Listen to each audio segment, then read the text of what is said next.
There's a seal evolving into a Adewgong.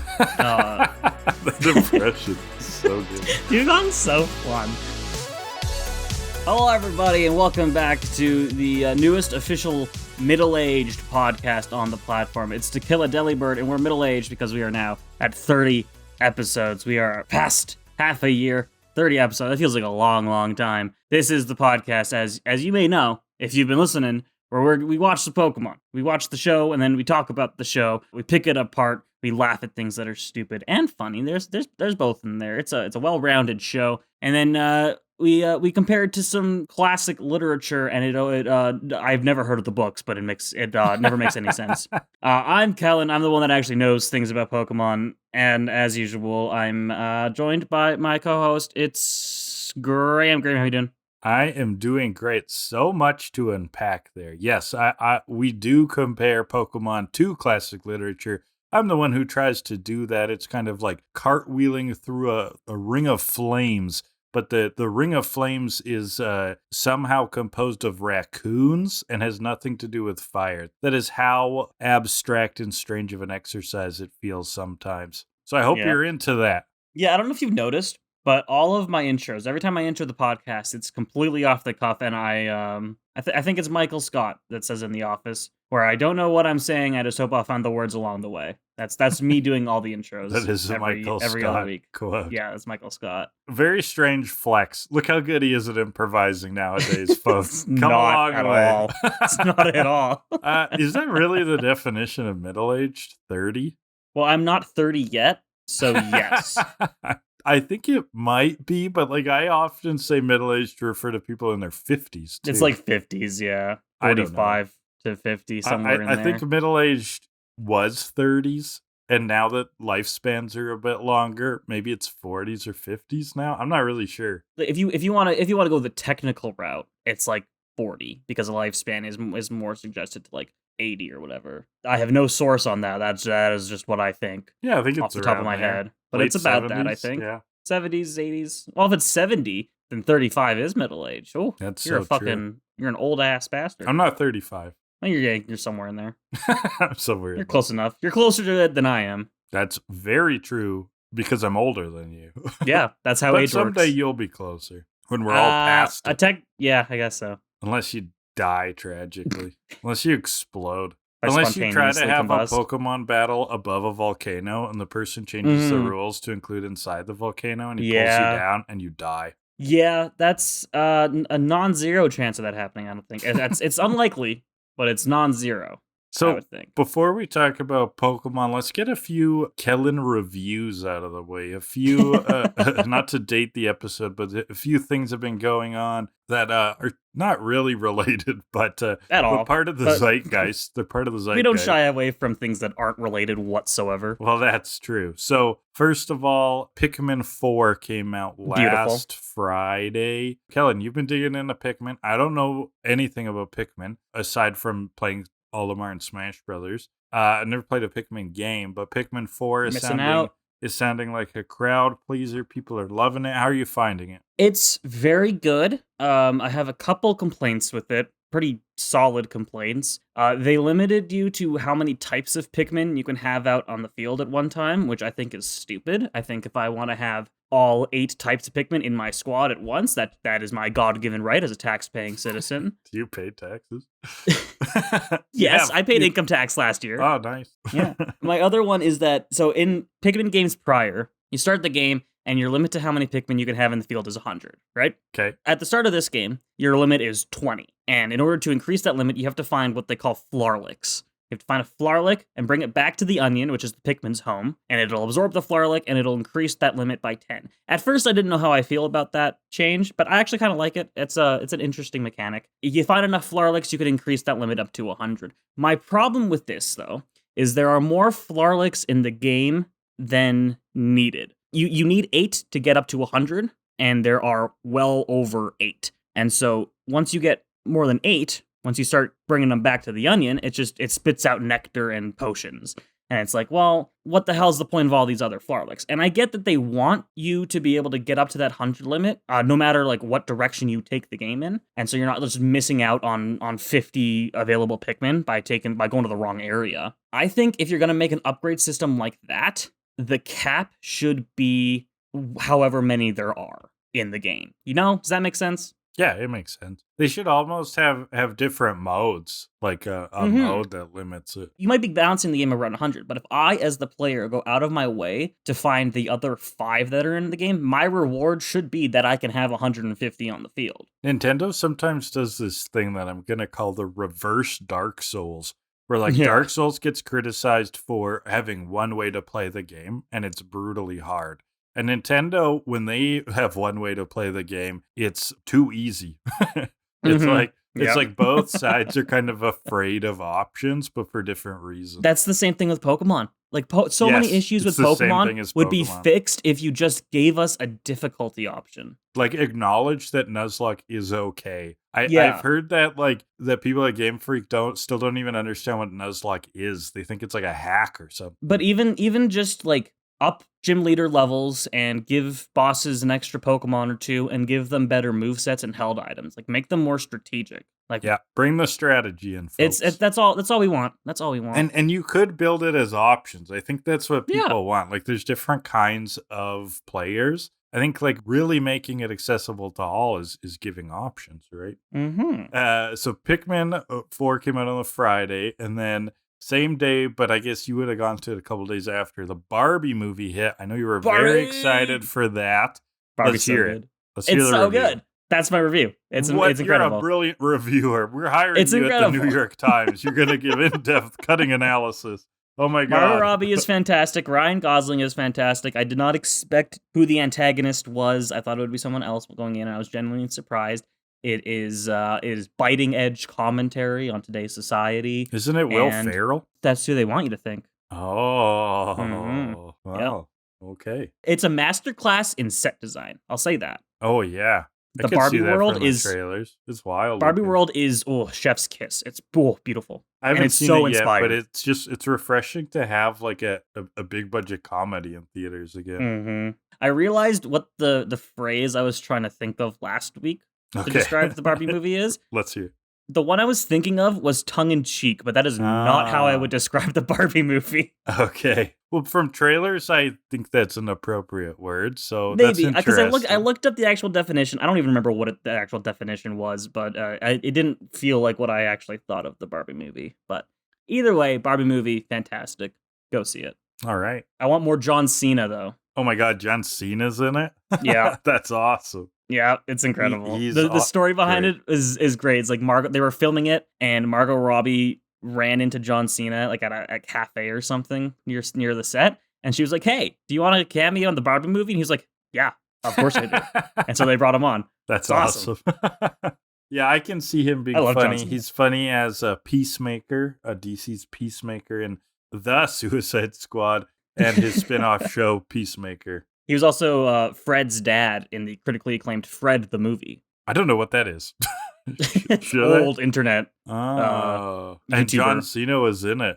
Was in Fred the movie. You don't know Fred? He was the kid. This is coming back to me. Yeah. He's the kid. The really high pitched voice. Yeah, really annoying, right? Yeah, and then they made a movie, and John Cena played his imaginary dad. Oh wow, It's great. Good on John Cena. And that was before John Cena became like a meme, so he just did it because he could. All right, the third thing that came out, well, the cultural phenomenon Barbenheimer. So we've got the Oppenheimer movie. From what I understand, this is a heavy period piece science drama that just makes you feel like a sack of shit in all the right ways. How did you like it, Kellan? It was good. I am definitely not as much of a drama person as I am a comedy person. I just like to laugh. Sure. But it was good. It was long. It's like 3 hours. Right? Yeah, it's very long, but it's good. It's interesting. I learned a decent amount about the building of the bomb and what all happened with it. So it's quite interesting. And Cillian, or is it Killian? Cillian? I don't remember. I don't know. I don't know either. I think it's Killian. Someone's gonna correct us. Yeah, C. Murphy. There you go. Does a good job as Oppenheimer, and it's very good. Oh, he's a very good actor. And My one thing My one thing going out of it, Albert Einstein's in the movie, right? Okay. It's just really funny because I know Albert Einstein looks like this with the, the white hair and the big mustache and stuff. Mm-hmm. But in amongst all of the other people in the movie, Albert Einstein looks like a cartoon character. Oh, because he's so like eccentric. Because that's just what he looks like. Oh, I see. So it's almost like one character is like a Muppet and everybody else is... He's like when your customized character goes into the cutscene. Oh.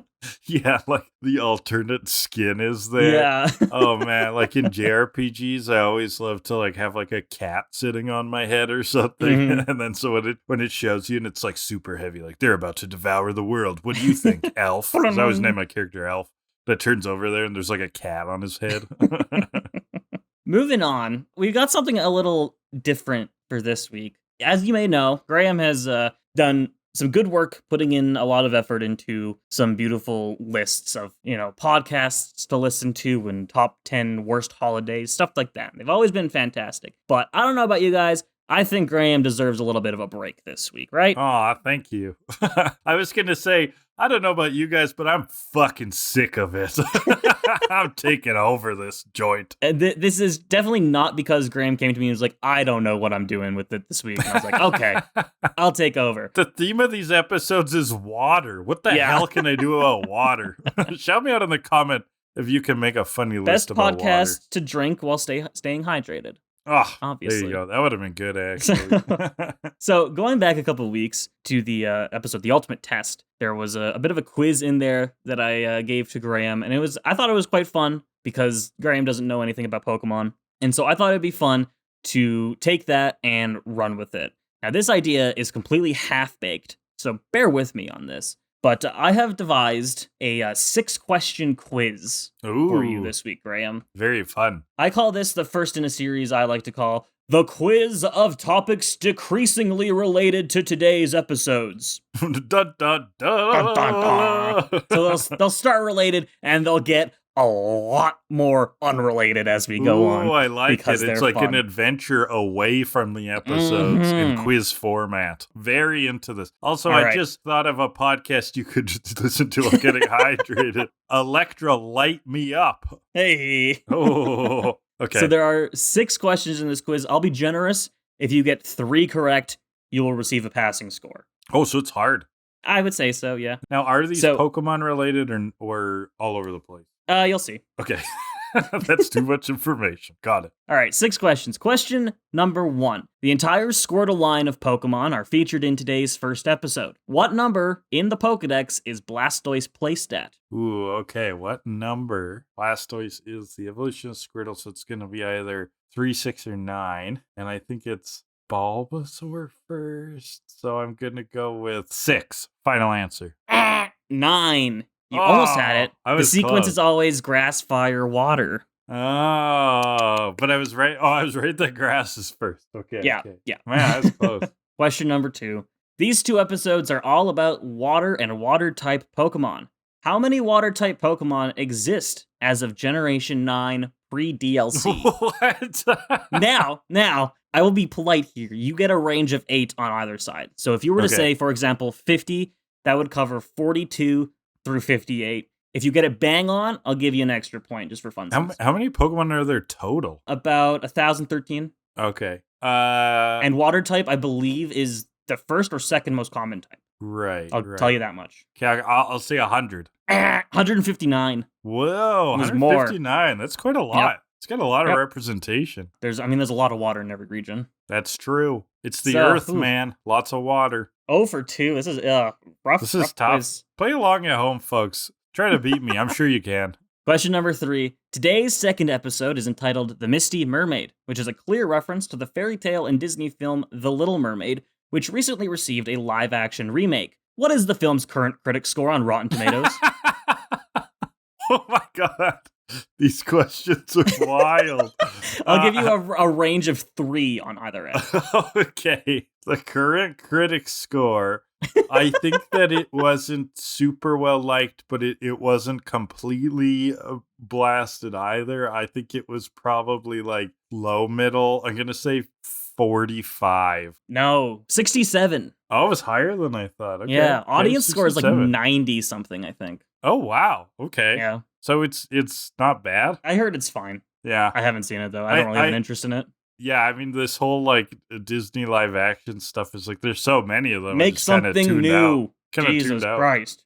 All right, 0 for 3. You can pull this back if you get these last 3 correct. Ready? Question 4. What critic score do I gotta remember next? Question 4.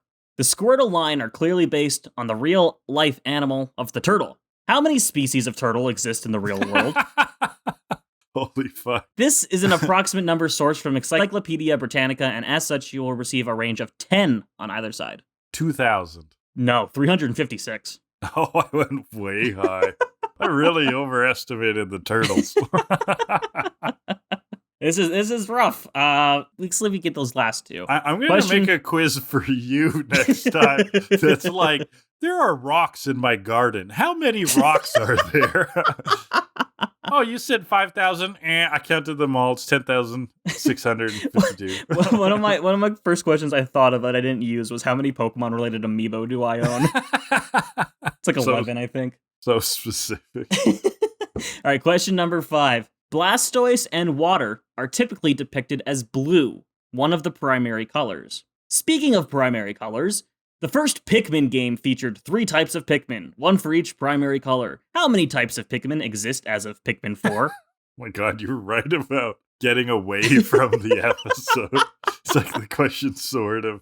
Okay, types of Pikmin. So I know that in one of the Smash gave you Brothers, 3. So there were the 3, and then I remember there were 2 more. There was like a fat purple and like a skinny white. And then they would have added some more in this one. I think there's like an ice Pikmin now or something. So I'm gonna go 7.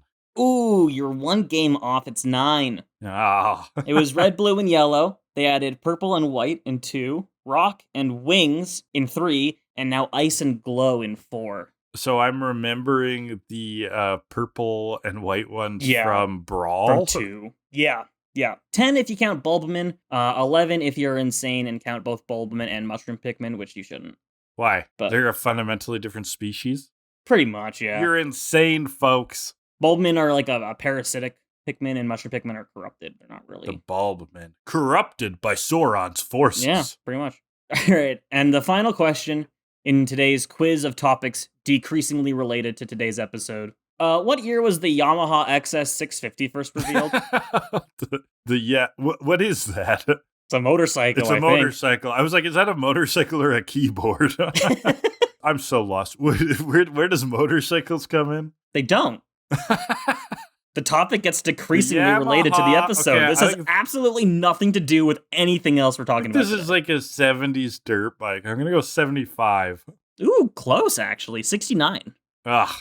Nice. At least my logic wasn't too far off, but Well, I thought you would actually get one of these questions right. I thought you'd get what number is Blastoise at in the Pokedex. I mean, that one I had the best shot at getting right. That one I was down to 50-50, right? Yeah. The rest was a disaster.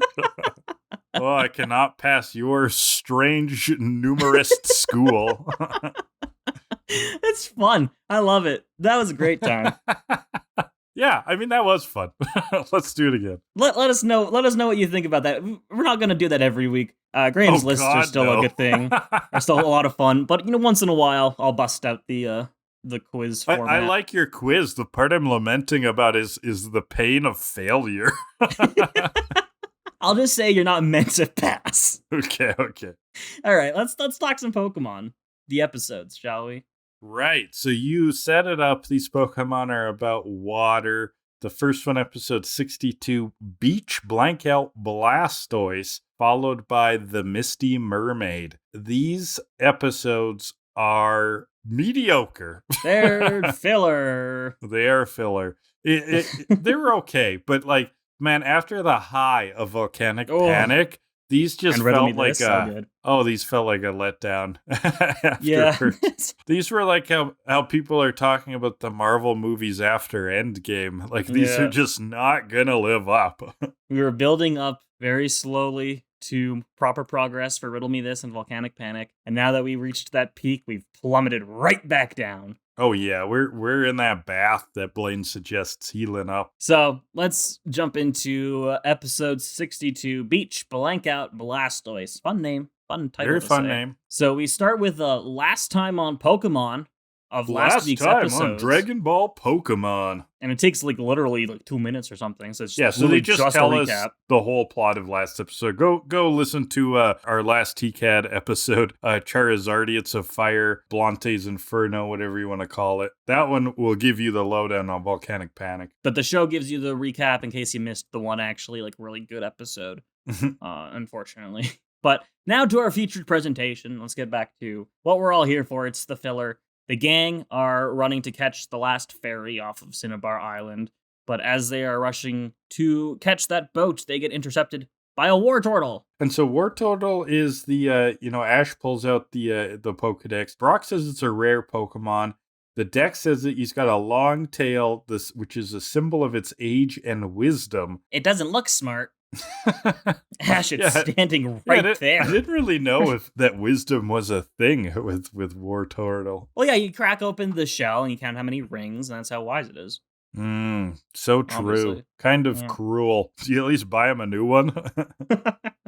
So, yeah, Wartortle's the evolved form of Squirtle. It's the middle evolution. It's basically slightly larger Squirtle, darker skin, and he gets some ear tuft things. That's and his tail's a little flowier. Yeah, gets fluffy tail. Yeah, it's like a fancy Squirtle. Fancy Squirtle. Yeah, but it's panicking about something pretty bad. Pikachu pulls out Squirtle on his own to communicate with him.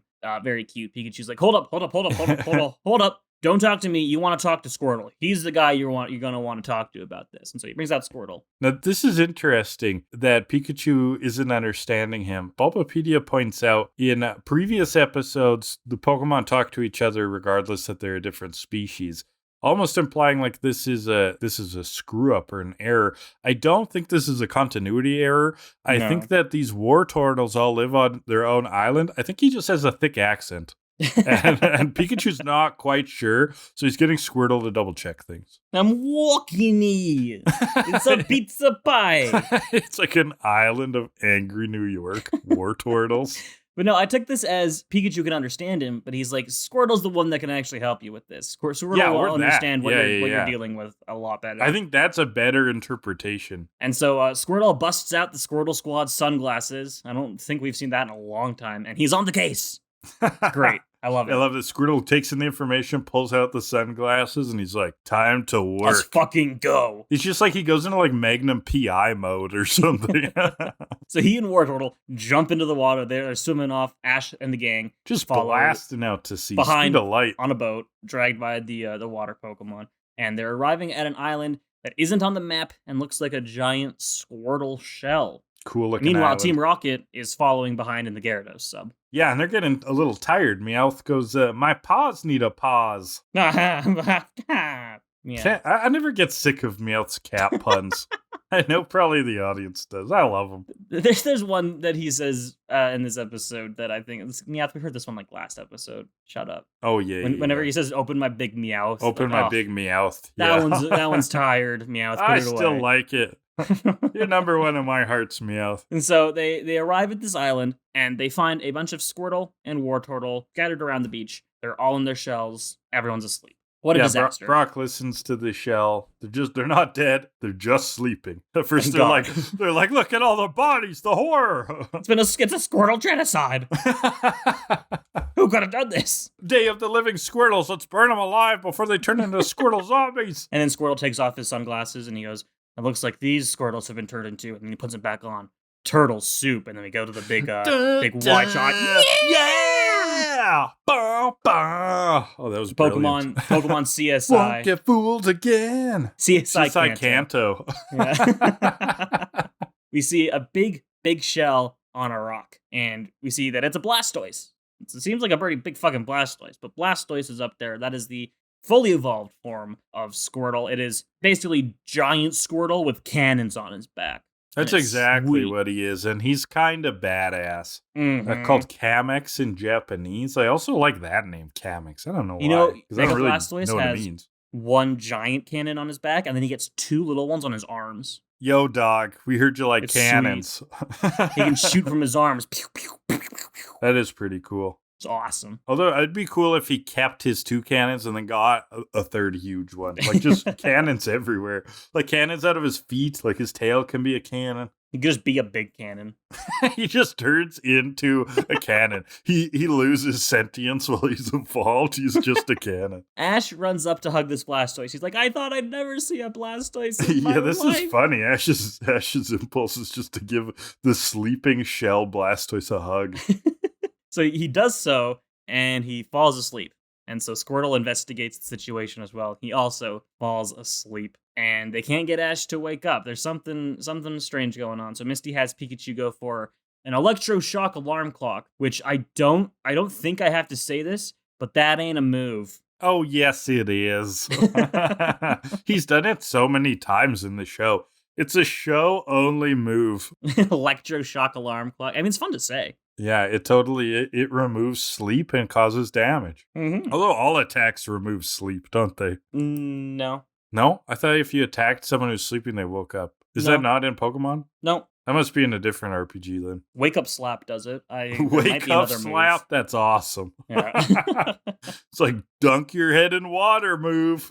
There might be another move or two that do it, but I can't think of any others other than Wake Up Slap. But Electroshock Alarm Clock wakes them all up. And yeah, so Ash is saying he heard a sound from the Blastoise and fell asleep. Sounded kind of familiar.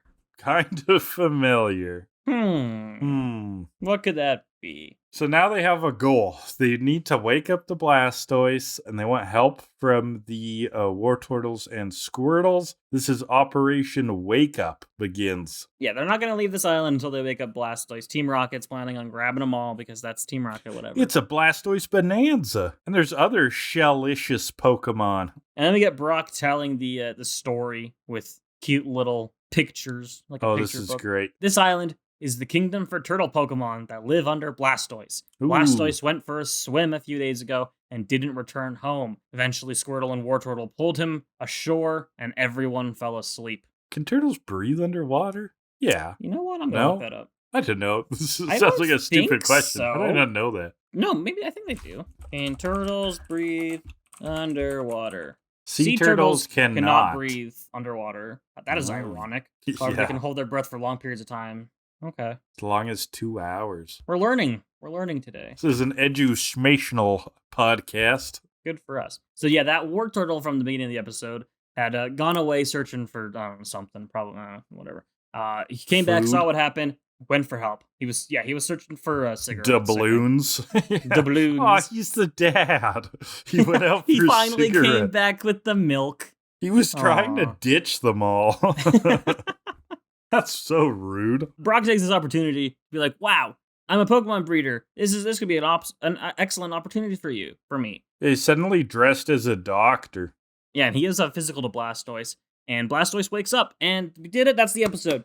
Yay, good job, everybody. We solved the goal. He wakes up. We see his cannon is plugged with something. There's something wrong with his cannon. And something has an ear. And it's pink. Yes. And round. Okay. Squirtle gives a little poke. Brock and Misty have more or less figured it out at this point. Like, they figured it out really quickly, but I don't think Ash does. No, like, he seems a little bit unclear of what's going on. He does not understand anything unless it is physically right in front of him. He has very poor object permanence in a way. Like, he is a baby. Yeah, like if you were like, peekaboo, Ash would be like, where'd you go? Where'd you go? Yes, this is Jigglypuff, and we get a performance. She sings. It's beautiful. Everyone passes out. Still stuck in Blastoise's cannon. She's singing. That's just like her reaction. Out. She's stuck there, and instead of being like, "Hey, help me out," she's just stuck in the cannon and singing. So how did she get stuck in the cannon in the first place? Who knows? That's what I want to see. What was she doing in the ocean? Well, was it in the ocean, or did she get stuck in and then he was going out to ocean and then she woke up from the water? So I'm thinking that they actually met in a club, okay? And Jigglypuff got smashed, fell asleep inside the cannon. She's like, oh, this is cozy. Like, her and Blastoise were just rave buddies. They were just going hard. That's fan art. I want that. Jigglypuff and Blastoise rave Jigglypuff buddies. Blastoise rave. Where's my notebook? Yeah, they're at like some this EDM down. festival with the glow sticks. It's been a long time since I wrote down something onto the fan art list. Well, there you go. Glad to contribute. Team Rocket see their opportunity because it's any time a Pokemon's on screen. We get a basic motto, but I thought visually this was actually quite nice. I like this Oh, okay. because it's very different. It's very distinct. All I don't know how to describe thought it. was they but it's kick different. it off by we'll grab Pokemon in a snap before you wake up from your nap. Which That I too. liked. That was also good. Also, Meowth ends it with Meowth. Good night. Yeah, that's good. The rest of the chat was the same. What was visually different? I didn't quite catch that. It's hard to explain because I'm really bad at explaining things. Okay. But you just have to watch it. It just looks, it's very animated. It's not just them standing there. So Meowth volunteers himself to be the one to go grab Blastoise and then immediately laments the fact that he's the one that has to go This is where we get get your Blastoise. tired line. Had to go and open my big Meowth. Meowth. Jigglypuff puts Meowth to sleep. They reel him in. They had him on a, fishing rod. So rod. Meowth like is going to the island. He's strapped like a rope to himself, and he's going to the island. I don't know. Like, are they thinking he's gonna like pull Blastoise? Like he's kind of small. I guess so. But yeah, he falls asleep, and then they have to reel him back in, and he's just getting like pulled through the water. Poor Meowth. He's out like a lox, they say. I don't know what that means. No time for a cat nap. So they'll use the Gyarados grabber. Well, and James just chucks me out here. It's like kind of brutal. He just throws him. You're useless. That's animal abuse. What the heck, Team Rocket? So the Gyarados grabber is a large plunger on a rope, and they use it to lock Blastoise in the jaws of the Gyarados up. That actually works. It grabs it, it pulls it in, and do you like how sometimes Team Rocket's gadgets are as simple as a plunger, and Yeah. other times they are like a giant robot, and they act like it's the same level of effort either way. we tied a rope to this plunger versus we built a giant Kangaskhan mech. Yes, we have innovated in the field of robotics that would take years and years and millions of dollars. So Ash is woken up, but Blastoise is missing. We notice Blastoise is missing. The Squirtle and the Wartortle all panic until Squirtle gets them to shut up and gives them an impassioned, motivational speech. I love this from Squirtle. Oh, yes. He is giving it its all. The sunglasses really kick everything off. We have no idea what he said, but I'm inclined to believe him. Yeah, I would really like to understand that too, but it's got the power. It's got that sort of like American football TV show locker room energy where they're like, look, we may not stand a chance and all the odds are against us, but we're going to go out there and we're going to put our all into it. And when we throw the football, it is not just a football. It is our freedom. And we are going to score more points than the other team. And those numbers are going to look higher on the scoreboard than the numbers that the other team's scoreboard says. Use with me. On 3. They finally notice this massive ass trail in the sand where it would definitely seem that a Blastoise has been dragged through it. And we get I noted a really fun horn tune as the Squirtle and Wartortle like marching off into the ocean. Loved that. I actually couldn't name the song, but it is like a classic marching tune, right? Like that Ants Go Marching or something. It's not that one, but it's like something like that. Last week we had 2 good episodes for soundtrack. I think these 2 are really solid for soundtrack as well. There's solid, and it's different ways than the last ones, which is good, which is cool. Like this one's got some epic music, but it also has some of the original fun horn stuff. The next episode just has like the really kick-ass the orchestral music, yeah. Oh, that too, but it's got some floofy orchestral music. Team Rocket celebrate their victory with some orange drink, and they get concerned They're celebrating so quickly as to who will get the credit for catching this Blastoise. Oh man. Jesse's like, I should get the credit. I pressed the button. Meowth says, you couldn't catch a cold. No, that was to James. Because James didn't do shit. And then James says, Pokemon aren't for Pokemon, Meowth. That really makes you think. This is a nonsense sentence. Kind of. Well, he's being humanist. It's sort of a speciesist point of view. Yeah, he's saying only Pokemon can steal Pokemon. I mean, only humans can steal Pokemon. Pokemon theft is an open, welcoming community. It's an inclusive career choice. Yeah. But this argument makes James, once again, kick a Pokemon. He kicks Meowth into the hull of the ship. This time does not cause the Pokemon to evolve, notably. It does cause the ship to leak, and Jigglypuff to perk up and start singing, and they fall asleep, and the sub sinks. And they die.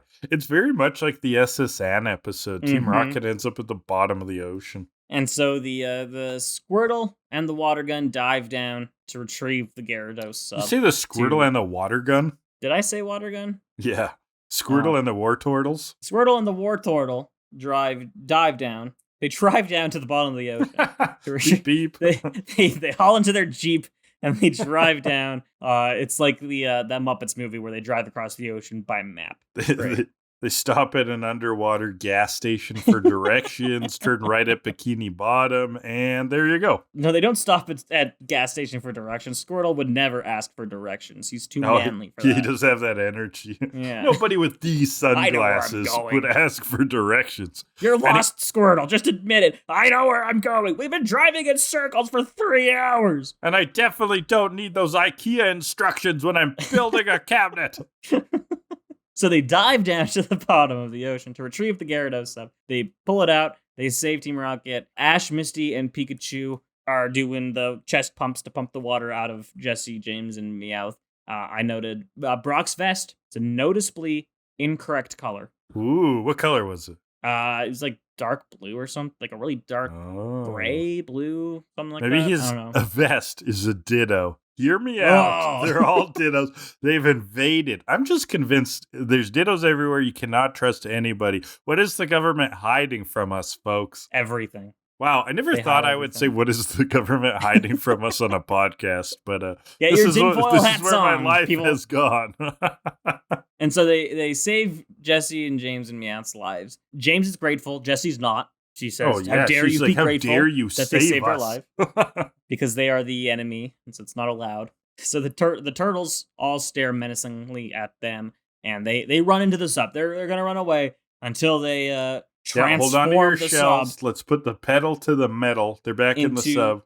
They activate ATV mode, and the sub gets treads and big hands, and we get more good music. This was more good music. It gets those tickle robot arms. Yeah. So the Squirtle and the Wartortle try to water gun it. That's where water gun comes in my nose. They try to water gun it away. Does nothing. One of them says, "Why should we stop when we're having such a Blastoise?" Oh, woohoo! So our Squirtle squad Squirtle gets knocked around as all the others get chased around. Blastoise needs to wake up. It's very. I would have liked the Benny Hill theme song right here while they're running, and you get the Squirtles running back and forth. Yeah. And Ash realizes that they need to wake up Blastoise. He has Squirtle and Pikachu go for this really cool hydro-electrical current combo attack. Are there combined moves in the games ever? Not Gen 1. Gen 5 introduces Fire Pledge, Water Pledge, and Grass Pledge, which actually do other effects if used together in double battles. Oh, so specific moves, but it's not like it's not like they just have like random moves to be able to combine. No. Okay. No. It's very like Chrono Trigger. I don't know if you've played Chrono Trigger, the old Super Nintendo RPG, but you can like if you use two moves, certain moves will like combine and make like a double move or a triple move. You can find different combinations. Pretty hype cool. Shit. Pretty but cool. This combo move, the jet of water sprays out, the electricity wraps itself around it. It's pretty neat. Causes Jigglypuff to launch out of the cannon and right into the Gyarados sub with Team Rocket. And Ash finally realizes that it was Jigglypuff. Oh my god! Who could have seen that one coming? Blastoise wakes up to more good music, I noted. And they're just using all of the really good repeated music cues in this episode, the ones they use every once in a while. They're just using all of them. They just pulled out all the stops on this one. He grabs the sub and stops it in its tracks. He's holding it. Yeah, I love this shot. Down. Like he's holding it like a kaiju, right? Like he looks like a Godzilla kind of bearing down with this tank. Blastoise is the bomb. He's all right. I don't know. That's what Brock says. Nah, he's all right.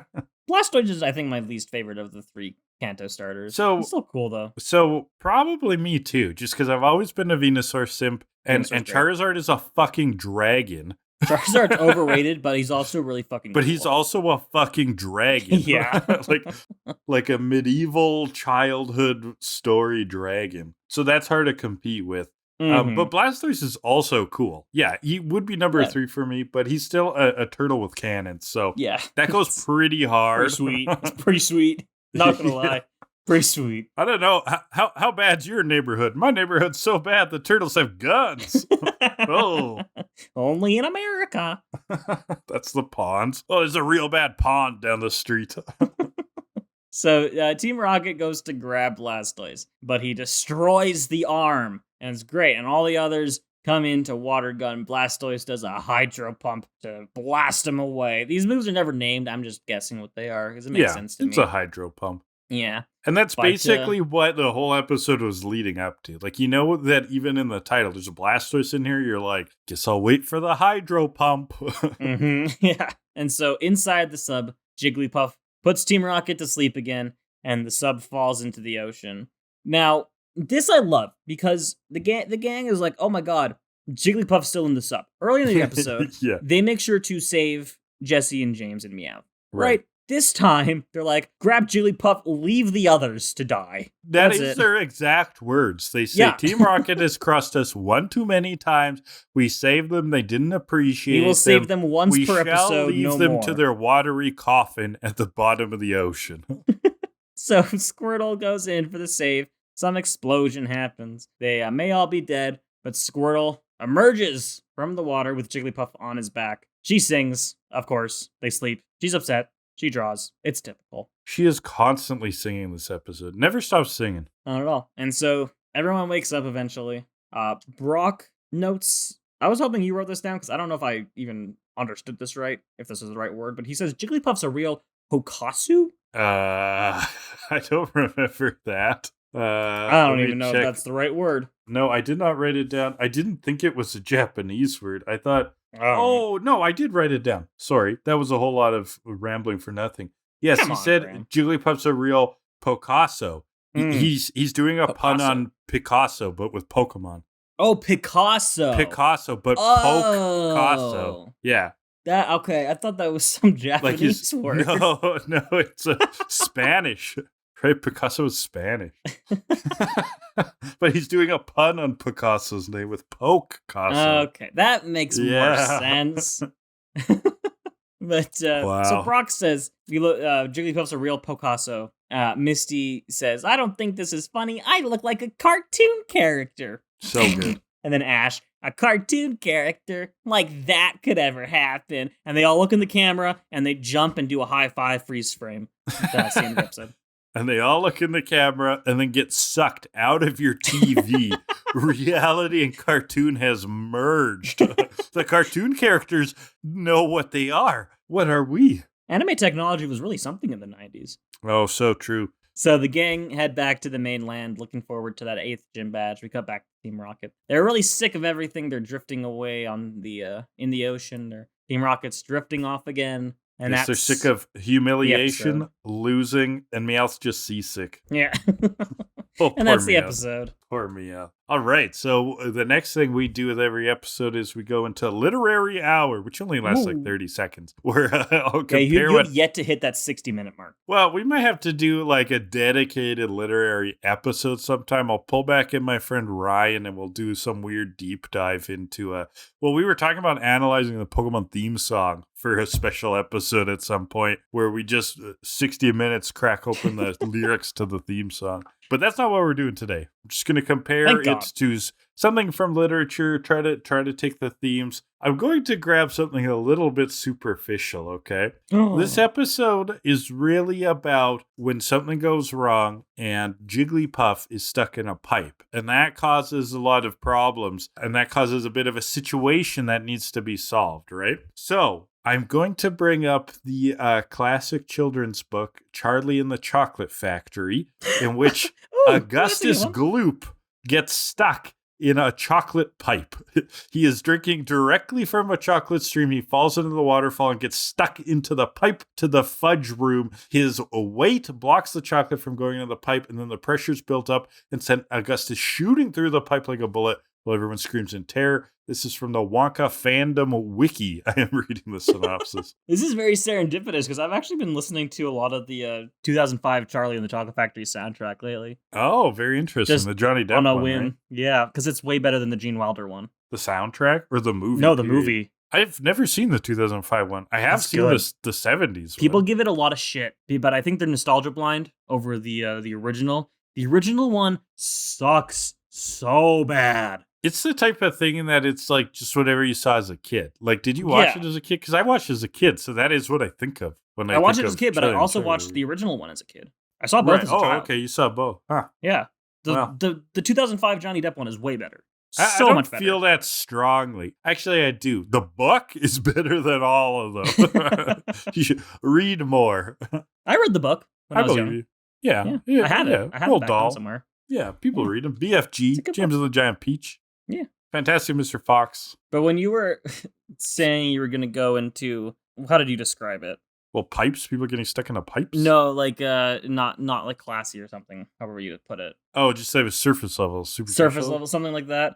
And then you went with being stuck in pipes. I thought you were going to reference step-sibling porn. And stepsister, what are you doing in the oven? I'm stuck in the washing machine. Help me, stepbro.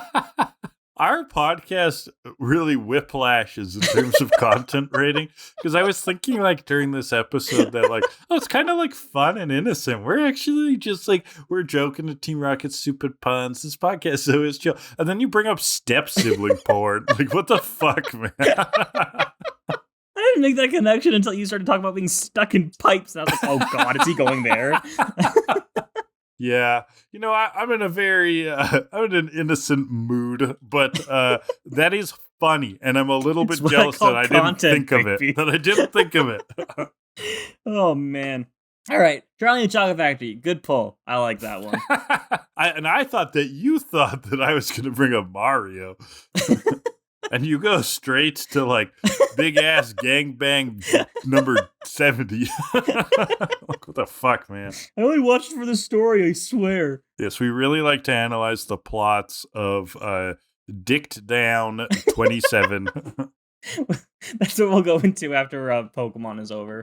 After we get Please no. After we get through every generation. If we get through every generation, we will be 90 years old, and we will finally do a SpongeBob SquarePants podcast. That is my dream, to do the first 4 seasons of SpongeBob. If we get through every generation of Pokemon, I'm taking a nap. That's what I'm going to do.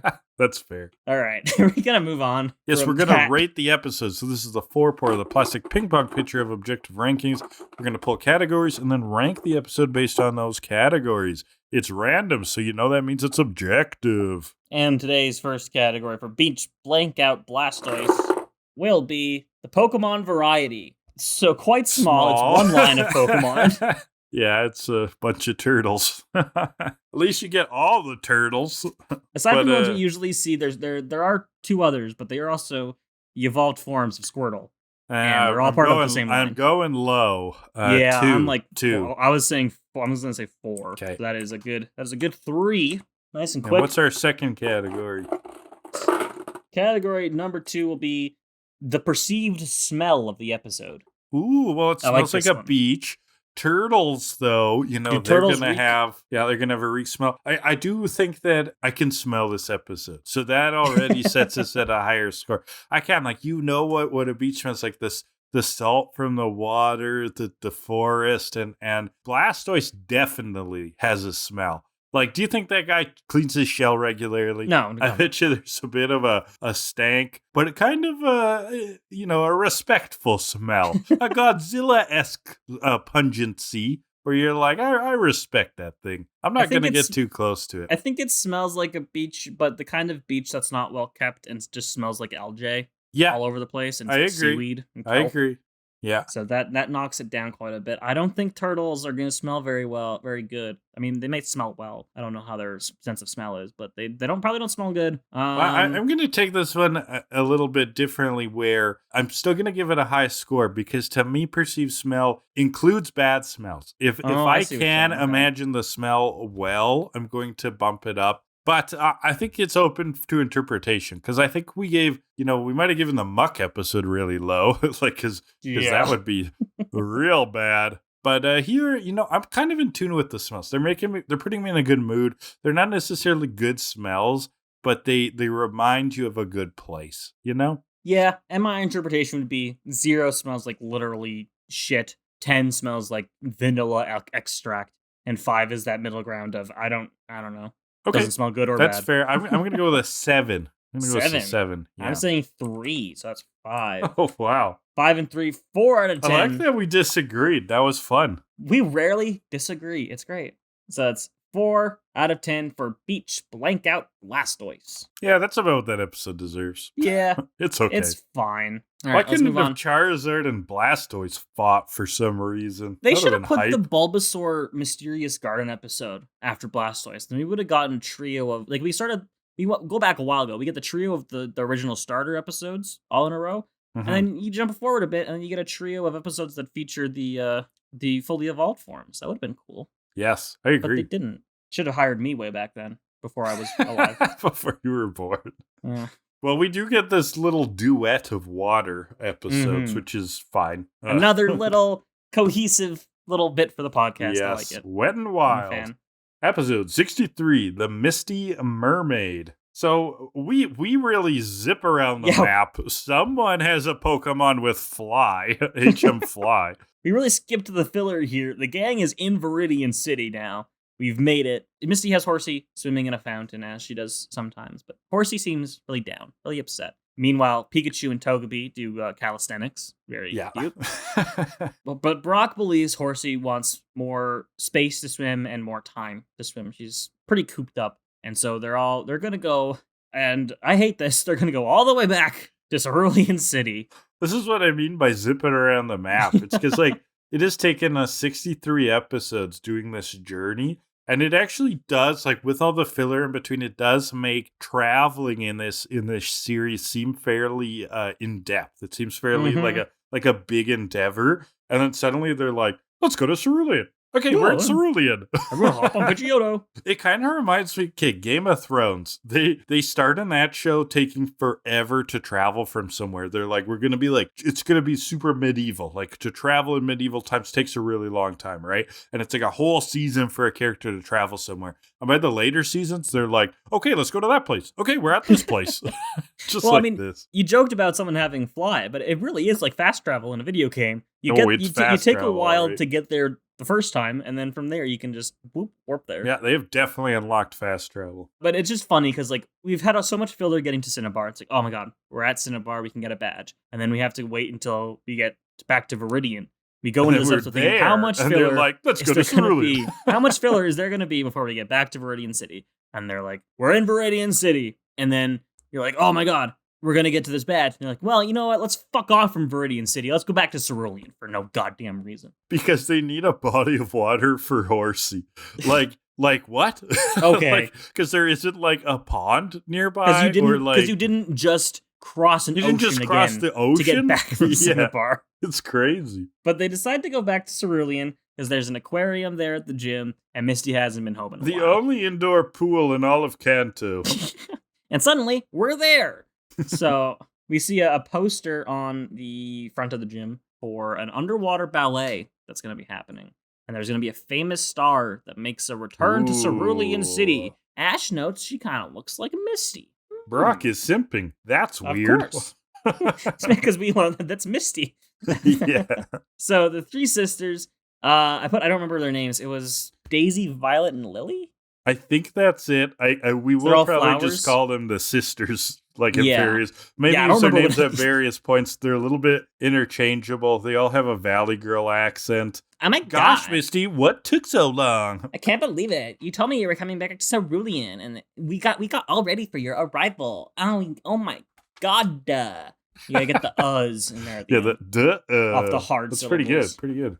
I gotta get you to give me a lesson on impressions sometime. I don't know how I do them, so Yeah, I can't explain them. I can explain it if it's throaty, but that's about it. Because otherwise, I don't know. I don't know what to say. Because I got the throaty theory down packed. Everything else is just performant. Got it. So Horsey gets to swim. And is Brock instantly healed of depression. It's how it works, baby. Just go outside. Put on some... The only thing you need to cure your depression is some running shoes. Am I right? You know what millennials need from all their sad? They just need some hard work. Fresh air. Pull yourself up by the bootstraps. Yeah. Shut the fuck up. Cut some wood. So Brock notes that it's coming along swimmingly. Thank you, Brock. Nice. The sisters have to get to rehearsing. Misty asks if she can help with anything. Brock asks if he can meet the famous underwater ballerina. They tell him he already has. You already have. Because it's Misty. In front of you all along. Ooh, the call was coming from inside the house. And it was so Misty. It is Misty. And then we see real fish again at the aquarium. They haven't swapped these fish out for fish Pokemon. But we get some explanation. The sisters aren't pulling crowds anymore like they used to with their shows. And then they got this idea that they're going to force their sister to perform an entire show underwater. Oh, and they guilt her hard. They're basically like, they'll be children. Think of the children. Think of the kids. Tickets are selling. Yeah, we already sold tickets. We already sold the tickets. People are into it. So they beg Misty to do it. She gives in eventually. Well, Ash and Brock are kind of into it. They're like, you know what? You could probably do it. Like Ash really wants to see this show. He's very interested in what this show is. Yeah. Then we get another little clip of Togepi almost falling in the pool and Pikachu trying to save her, but this is like a side repeating gag that falls up, right? Where Pikachu when something's going on and people aren't paying attention to Togepi like almost falls over, and Pikachu tries to save Togepi, but then ends up being the one to fall over. Yeah, Pikachu is really looking after Togepi, and I love it. Yeah, it's got like this older sibling kind of vibe, and then it's always like, there's always like a gag where he falls. So it's rehearsal time for the performance. They walk the gang through the story, something about the princess and pirates, and there's a seal, and the prince does something princely and saves the princess, and they fall in love, and they raise a bunch of seal, and that's about it. That's basically verbatim what they say. Yeah, pretty basic. And Brock really likes the prince, and Ash likes the seals. I like Seal too. I'm a fan of Seal. Seal is the funniest Pokemon because it's just a fucking seal. It's just a seal. His name is just Seal. That is true. Hey, Frank, what kind of Pokemon what Pokemon have you drawn to show us today? I got this seal here. I don't know what to call it, but it's just this white seal. We'll call it Seal. I think they act like that's But that's so just mysterious. The name of the animal. Well, take out the A and put another E and bingo bango ship it. And that's the story of Seal. I know, it's crazy. It's like if you were designing an RPG and everyone has these like medieval names. They're like, this is Gregor and this is Mordecai and this is Cersei and who else are we bringing along? And this is Gary. Yeah, that's Seal. It's a seal. It's got a little horn on its head. That's about it. That's all that's notable about it. But I love Seal. Seal. Great. Yeah, Brock likes the Charming Prince. Ash likes the seal. Team Rocket also wants to see the show. They're interested in the ballet. We find out that James took modern dance. Of course so he's really into it. Of course he did. They want a ticket to a show. The show's going to be their ticket to get some Pokemon. I really was kind of hoping they didn't do a scheme this episode and they just were like really interested in this show. But yeah, alas. I thought that's maybe where it would go too, that they were going to be like fans. Yeah, and then maybe see Ash and the gang and be like, oh, it's the Twops.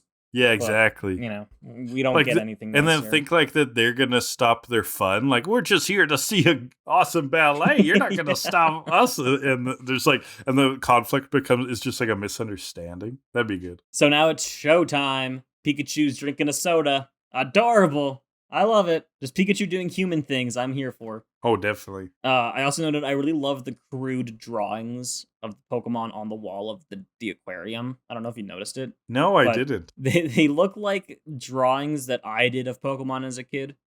So very much like childhood drawings. As a child, I spent a lot of time, especially in summers, drawing Pokemon and then cutting them out and taping them to my wall. Sweet. It was great. Great time. Yeah, I love that time as a kid where like when you're really into something. So, and even if you're not a good artist, I mean, I wasn't a good artist, but I would draw things too. I remember I had a phase where I liked drawing the cows from Harvest Moon. Okay, I would just like draw the cows. They're pretty fucking cute cows. They are very cool cow designs. Yeah, I love how their eyes look like just charming. Yeah, my Pokemon drawings were not good. Oh, neither were my cows. No, but like, God, whatever. No. But that's the fun of being a child, and I miss that. Yeah. I have to pay bills now, and I don't like it. Oh, bills are the opposite of Harvest Moon cow drawings. Yeah. So we get a big water tank. Show begins. Once upon a time, there were lots of water Pokemon that lived with their friend the mermaid, and it's very elegant. And we even so Misty's a mermaid, and she's diving around the aquarium, doing a great job. The crowd is super into it. They're like, "This is awesome! These effects are totally cool, man!" And we even get this like behind the scenes peek, which I actually really appreciated. The show is not just being like, "Oh, Misty can hold her breath underwater for an hour." They show us that there is at least one section of the set that she can go into, and there's an air pocket, and she can take a breath. And later, there's in her clam when she's quote unquote goes to sleep. She puts on like a little scuba thing, and is able to breathe. So I appreciated that from the realism standpoint. Because at first it's kind of like, wow, she really gonna hold her breath this whole time? Is she gonna die? Team Rocket ambush the sisters, and they take over the villain roles. Right. So this is behind the set now, because the sisters are gonna play the evil pirates or whatever. But Team Rocket pops up and we can be the villains. We wouldn't even have to act. So Jessie takes the prince. I put the prince outfit. Maybe it's the pirate outfit. I'm not sure. Oh, James. She takes the masculine outfit. Yeah, and James is in a frilly pink tutu. Perfect. And so we get one of my favorite James lines ever. We get a sequence of lines. Meowth looks like the real bad guy showed up. And then Jessie says, "What do you mean bad? Nobody's better at stealing water Pokemon than we are." And then James very bluntly says, "And next time we steal men's clothes." In the tutu. I loved that. I laughed out loud at that one. That was great. So they dive into the water. James. It's okay, James. Like, you like wearing women's Next time clothes? we steal men's clothes. He can own it. You look great in the tutu, James. So they dive in. We get the motto. It's normal motto, except for Meowth, that's wet. Why'd they laugh at that? That's stupid. But they just laughed again. Meowth just cracks me up. But the crowd is here for it. They love it. They think this is all part of the into show. it. And, it's time to steal the show. And he lowers the balloon into the theater. Bring up the water Pokemon and we'll bring down the house. Yeah, a Starmie is born. And so they drag off the Goldeen. I don't know who says it, but someone says, "Make like a clam and scram." And I thought that was fun. Ooh, beautiful. It's a fun saying.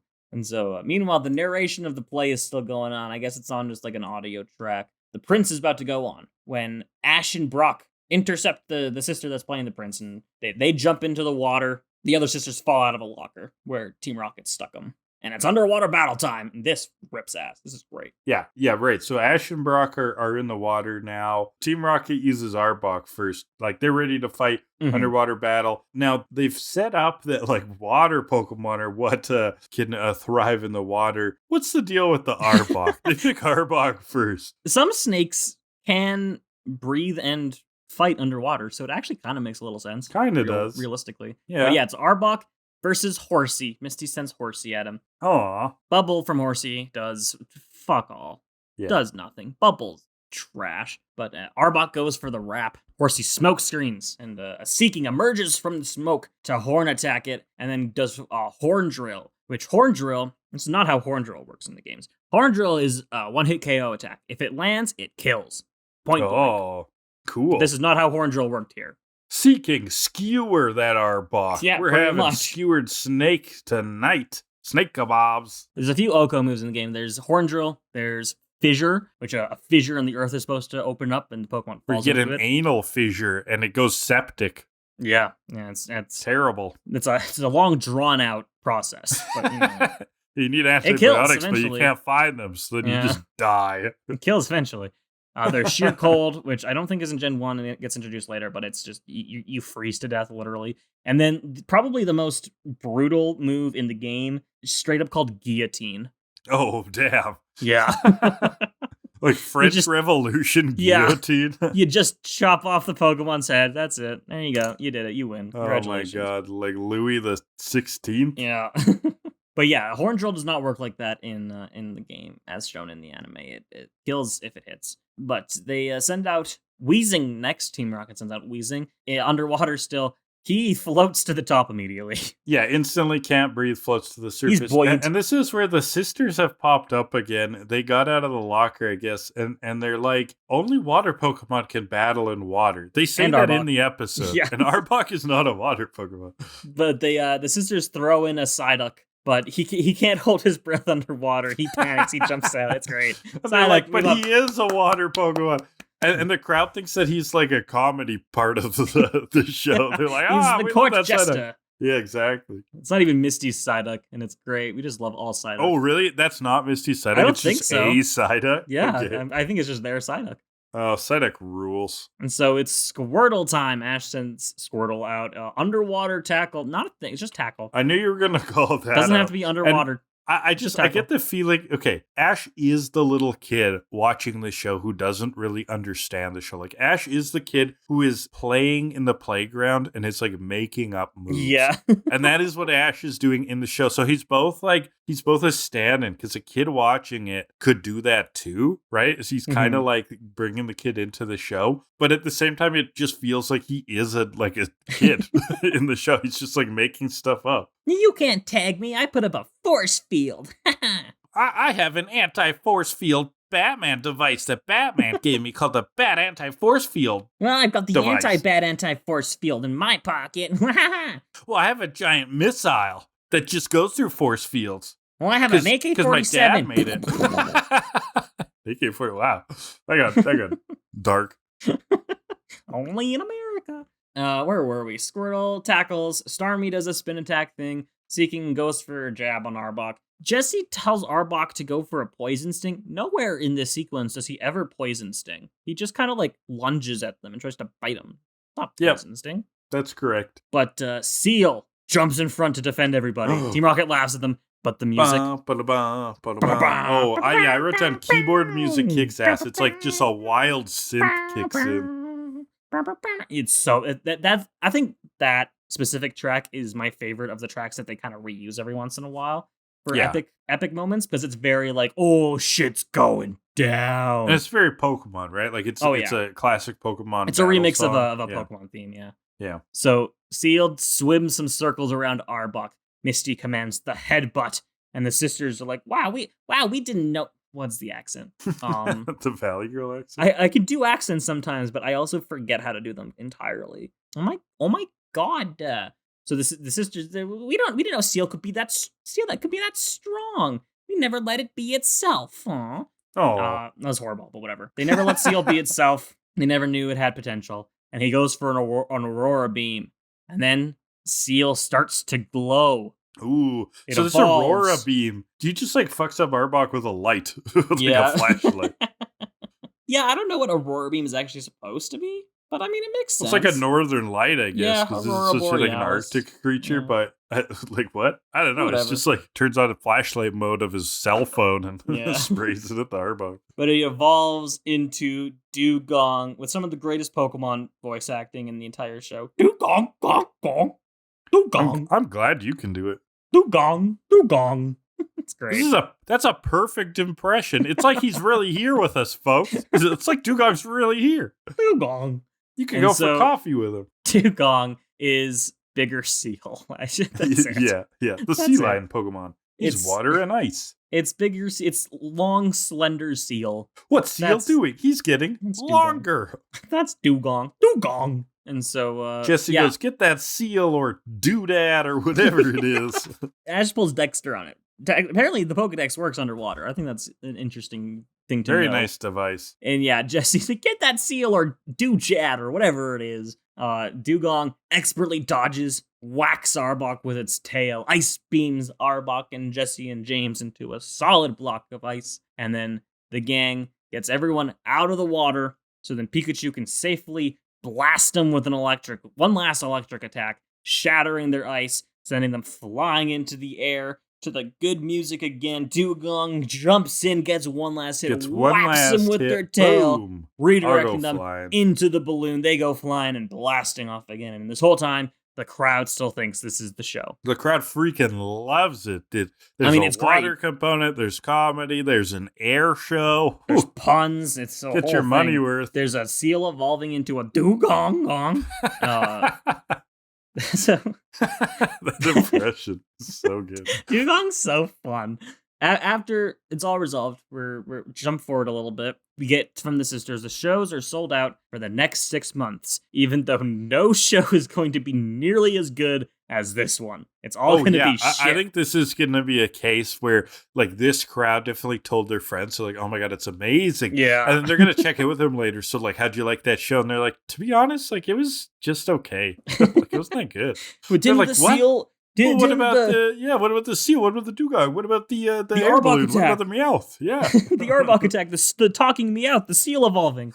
It was amazing. The guy in the tutu. They're like, what guy in the tutu? There's just 3 women with what are you talking strange about? Californian accents. So they want to borrow Misty's Pokemon. They don't have enough water Pokemon, apparently. So Misty decides to leave behind Horsey, as this is a good spot for Horsey to swim around a lot. Gives it the space it needs, and she leaves behind Horsey and Starmie. Yeah, the Horsey kind of made sense since that was like sort of part of the crux of the original plot. Horsey's the reason we were there. But then they just keep, man, these sisters just want to suck Misty dry. They want to take everything from her. What about that Starmie? They're like, we got the show, we got the Horsey, we want more. Give us Starmie, and can we have this Togepi? No. And can you transfer me $20,000? Okay, thanks. She tries to pawn Psyduck off on them. They're like, no, we're not that desperate. That's where they draw the line. The gang is once again heading back to Viridian City. Ash tells Misty you were pretty amazing back there. An actual compliment. But Misty throws us back in. Save the sweet talk, Ash. You still owe me a bike. She almost forgets for a moment, right? Yeah. She's like, what was I mad about? Well, she Brock's forgot for a while, and then last episode, Brock was like, he owes you a bike, and now she's not going to forget it ever again. That's right. And that's the episode. All right. So that brings us to Literary Hour. So I'm going to zone in on the story within a story aspect. Oh, yeah. Like Little Mermaid's an easy one just because of the title. Easy. But that's the title. Like, the actual episode isn't really like The Little Mermaid.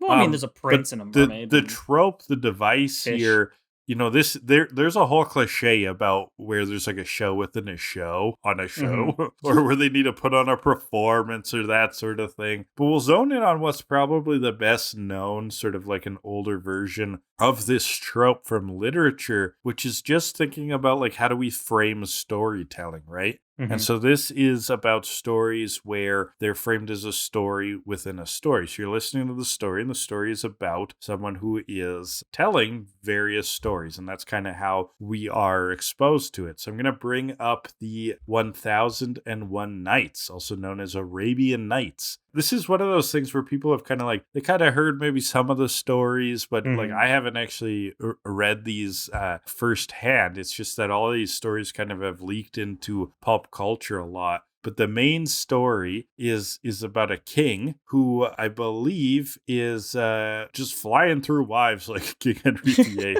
and is marrying virgins and killing them. And I don't really know why because I haven't read it. Eventually, a woman offers herself as the next bride. And on the night of the marriage, she starts to tell him stories. And the idea is that the king is so enthralled by the stories that he keeps her alive so that he can hear the next one the next night. Yeah. And this is the frame for telling all of these different stories. The stories are historical tales, love stories, it's all from Wikipedia, tragedies, comedies, etc., all kinds of things. So yeah, really just zoning in that story within a story. I think this is one of the first times where we've sort of seen this trope in Pokemon, and it definitely won't be the last because this is a pretty common trope. So yeah, we'll go with that, the framed storytelling. Yeah, and the real comparison is the sisters. If Misty does not continue to perform in this show, they will kill her. So that's I think That's true. That's the apt comparison. They have been killing young women left and right by forcing them to be mermaids. They actually lied. Their show has been going downhill because they've killed so many people. They are about to be shut down for murder. And Misty could be next. So watch out, Misty. Misty can watch out. Meanwhile, we shall move into the faux pas. The faux pas.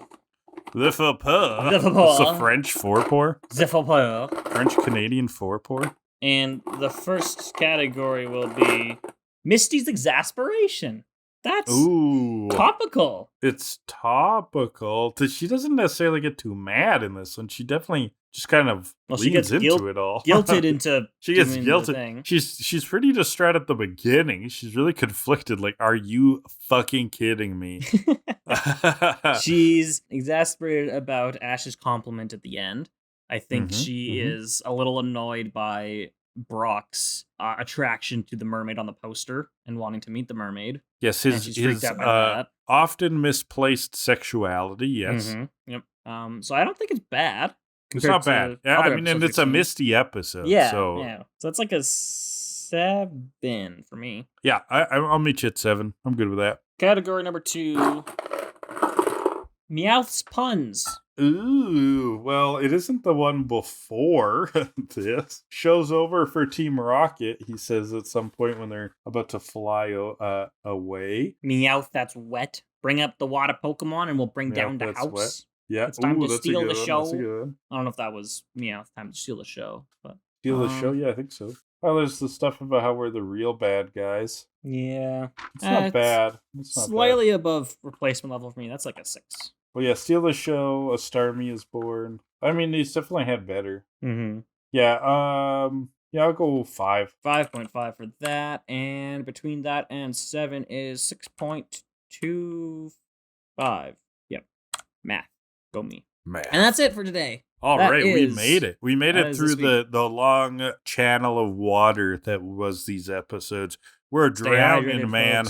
We are hydrated. Filler overdose. And, well, you know what? We're not going to have filler overdose for much longer. Because you know what we're doing next week? What's that? What are we doing next week? We're starting with filler. It's episode 64, Clefairy Tales. Okay. But then we're moving right back into some actual progress. Episode 65, The Battle of the Badge. And that would be the Giovanni That episode? is Giovanni. We will be very exciting. You know what's weird is I both have a strong memory of this episode, and I also remember nothing about it. Like I remember watching it. I kind of even remember where I was, but yet I can't tell you anything about it. I just remember that I watched it and it was like a big deal. I was like, oh my god, they finally got to the 8th one. Yeah, I don't remember it well at all. The only memory I have is the feeling that this is a very different feeling episode. Yeah. I get that feeling too. But I don't even know if that's like true. Melodramatic. We'll find kind out of what next week. It imprinted on me. Yeah. Well, that's for next week. We will find out. So very excited for that. In the meantime, hope you enjoyed this episode. To Kill a Delibird comes out every Monday on the Hydra Leech YouTube channel, as well as wherever you find podcasts, just called To Kill a Delibird. Check us out. You probably have if you're listening to us. Please leave us a review, follow, all of that stuff would be great. If you'd like to let us know how we're doing or kind of interact at all, please leave comments on the YouTube channel. You can also email us at tokilladelibird@gmail.com. Intro and outro music is 80 Synthwave by Alexi Action. And I'd like to just shout out, some of the common websites we've been using for some of our material. So we look at Bulbapedia quite a bit. I've been using TV tropes to help with some of my research for the literary hours. And then also, stuff like Wikipedia and various fan sites. I also used the wonkafandom.com for my Augustus Gloop analysis this week. I do have a specific request for anyone that's still listening at this point. I got thinking this week, I want to know how exactly you found us. That's what I want to know.